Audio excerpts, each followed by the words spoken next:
Tonight we have a man from Galvendale in Port Elizabeth, a man who didn't let his humble upbringings dent his dreams of representing this country. Good evening, Garnett Kruger, and welcome to Sports on Full View. Good evening, Colin, and good evening, viewers. Thank you so much.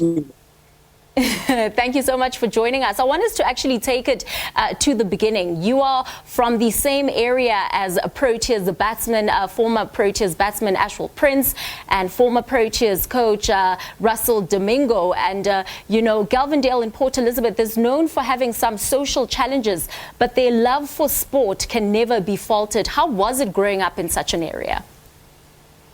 Yes, as you mentioned there, I was very privileged to grow up with those players that you have just mentioned. And our upbringing was humble. But the one thing that we had, or that we knew we could do, obviously, was sport. And with Galvendale being a sport-loving area, we grew in the game of cricket. We played the game of cricket as a game we fell in love in after being coached by our teachers, and obviously we playing in the community. So, yeah, it was a privilege to grow up in Galvendale, and obviously just thinking back now of where I learned the game of cricket in the streets, obviously. That's very beautiful to hear. And then you quickly went from the Eastern Province B to a team with the likes of former spinner Robin Peterson. Now you had to move north. Why leave home and, you know, the familiar surroundings of the Eastern Cape at that moment? Yeah, well, there's a number of reasons why I left. Obviously, I wanted opportunity. I didn't want to leave. But it so came that there was trouble with me and the coach at that time. You know, the coach was commentating while he was coaching us and making remarks. And it wasn't an environment for me to grow anymore as a player. I needed to learn. When I started my cricket, there was guys like Aldine Baptiste, Merrick Pringle that I learned from. But all of a sudden, when they retired, I needed to grow more. And I heard from the guys that I had to leave to make it. I won't make it if I stay in Port Elizabeth. So opportunity arose that I had to leave. But I think I would have been forced to leave the Eastern Cape anyway if I wanted further opportunity to play any first-class cricket. So I made the move. I moved to Gauteng. Good move. And that's exactly where I want us to now talk about in terms of your career, playing first-class cricket in Gauteng and for the Lions. Let's just chat a little bit about that, you know, and you then finally making your dream come true to become a Protea. I'm sure your family, your community must have been so proud. Let's relive that moment. Yeah, well, it was obviously my dream to play for my country, but obviously to play through Eastern Province, because you dreamt of playing for EP first, even before South Africa. Yeah. I remember going and watch a couple of games, EP playing day-and-night cricket, Benson Hedges, back in the day.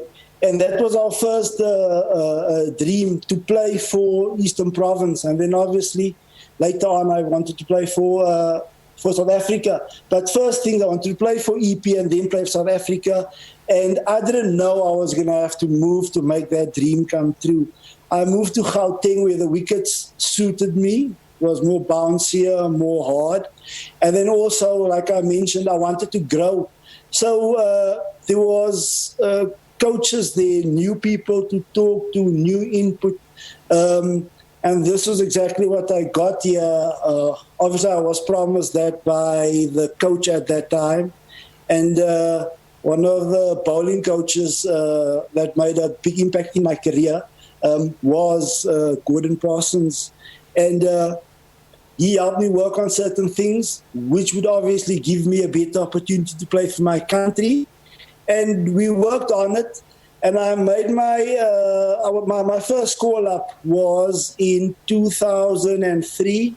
I I was in the SA squad SA against the West Indies, and it was a home series. But I was only with the team when they played the test match at the Wanderers. That was the only time when I was with the team. I was included in the squad, but that was the only time that I was with the team. And then obviously I saw that, well, I've only been here for 2 years, and already I'm being seen, I'm being selected, I'm getting more better opportunities to play for my country. And then I just kept on working hard to finally one day try and make it to play for my country. And we then remember of how it took so long, you know, if I can put it that way, for you to make your test debut for the Proteas. Let's talk about those highs and lows of being in the national team. You said test debut. I never played a test match for my country, so I didn't make my test debut. Although I was selected to go on on the Australian tour, 2006, after having a good first half of the season before the tour, in the domestic 4-day competition, playing for the Lions. And then obviously, well, I've been struggling for so long. I made my debut in 1996 season. I played for EP, and then obviously I waited long to get an opportunity to play for South Africa. And like I said, I've worked very hard leading up to that, because obviously I know that only a certain standard goes when you play for your country.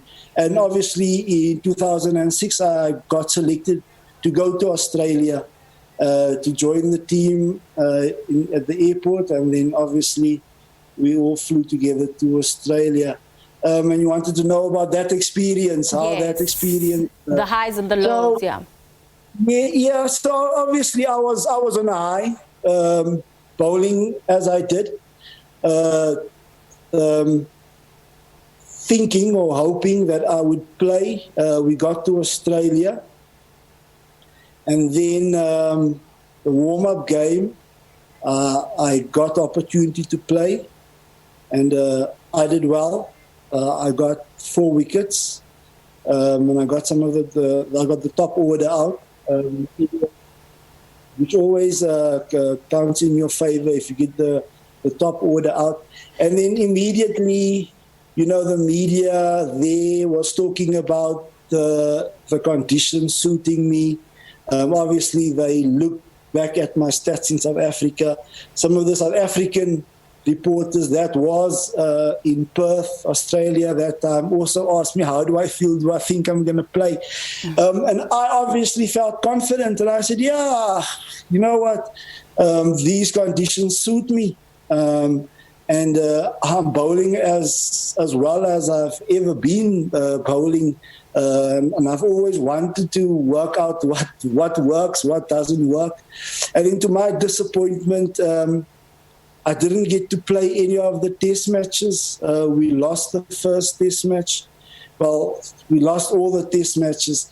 But, you know, at least, you know, one game, you know, I felt that I've worked hard and I've deserved it. But I didn't get my opportunity to play. So obviously, I was hoping, and then when it came towards the end of the tour or to the test series, I also heard that I'm going to be leaving after the test series. After the test series, and then I'm like, if I don't play a game, how, you know, what opportunity? And obviously, I made a bit of noise, and I said what I said in 2007 on a show where I felt that in the team, because I was in the team previously with the West Indies tour in 2003, and it was okay changing to go in. I was new, but now it's my second time, and I could see there was some sort of division, some sort of hierarchy in the team. because you know when if you want to find something out, at that time I knew the coach very well, so I would talk to him about what are my chances of playing, especially after the team after the third test, when we've lost the test series. That's when I actually was hoping and praying that I'd get an opportunity, because I was sitting on the bench for 6 weeks. It was a 5 test match series, and they could see that I wanted to know why, because I actually asked, why am I going home as well if I didn't get the opportunity to play? So when I came back to South Africa, I wanted to find out, but nobody could give me any answers. And then obviously I went on Super Sport with Tommy, and I told him exactly how I felt. I said that I felt that it wasn't up to the selectors. There wasn't anything fair about me not getting an opportunity to play, and I didn't have any way to voice my my opinion or my grief.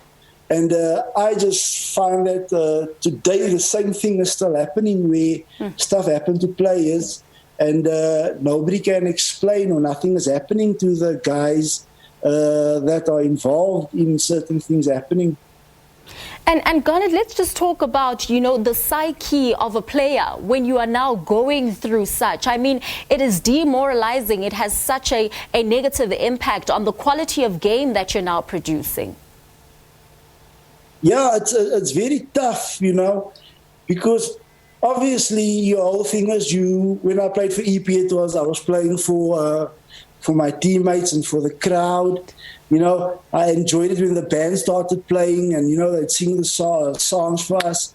So you play for the crowd, and you always want to do your best for the crowd. Sometimes you try so hard that, it's difficult to always produce the goods. But in terms of how you have to prepare yourself, knowing that you're going to go play with teammates that don't believe in you, and so it's tough, just getting up some mornings. In sport we talk about getting into rhythm, and it's all part of how you get up. It's your whole feel about the game, how you feel the morning.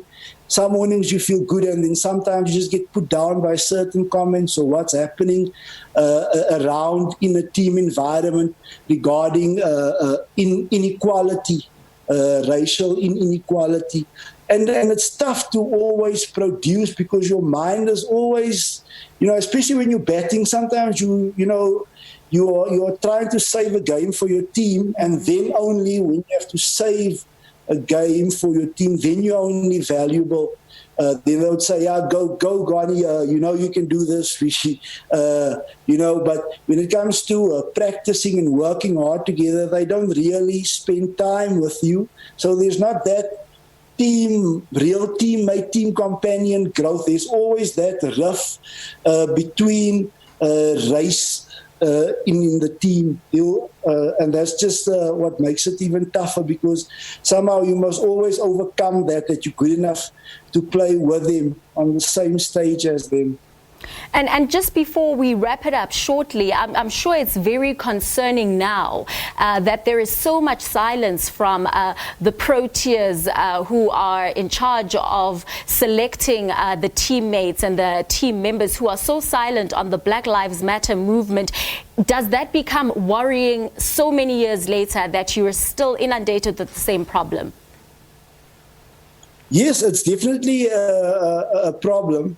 And it's the Black Lives movement just enhanced the problem that has been there and created a platform for us.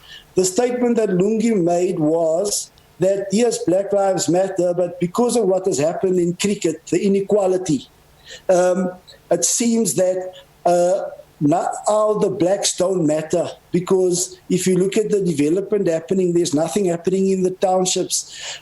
Selection, players get assaulted and we don't get the results, or the guy that did it, he gets rewarded by playing for his country. So there's a lot of inequalities that we would like to address.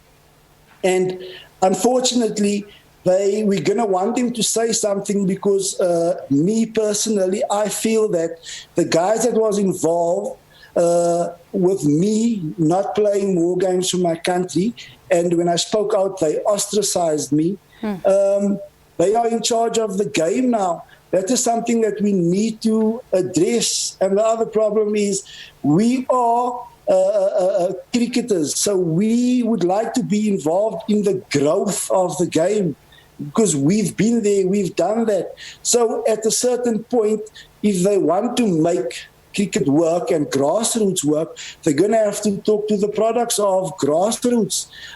In a lot of townships where cricketers has come from, there's nothing happening there. We are struggling with getting facilities in the townships, but these are stuff that we're going to have to discuss with the guys that's in power because clearly they have done nothing yet. Garnett, thank you so much for sharing your views there. Really important notes that you have spoken about, especially looking forward to how we can grow the sport of cricket and make it more inclusive. That was, of course, Garnett Kruger, who was talking to us about the Black Lives Matter movement. From the sports desk, that is where we will wrap it up. Have yourself a good evening.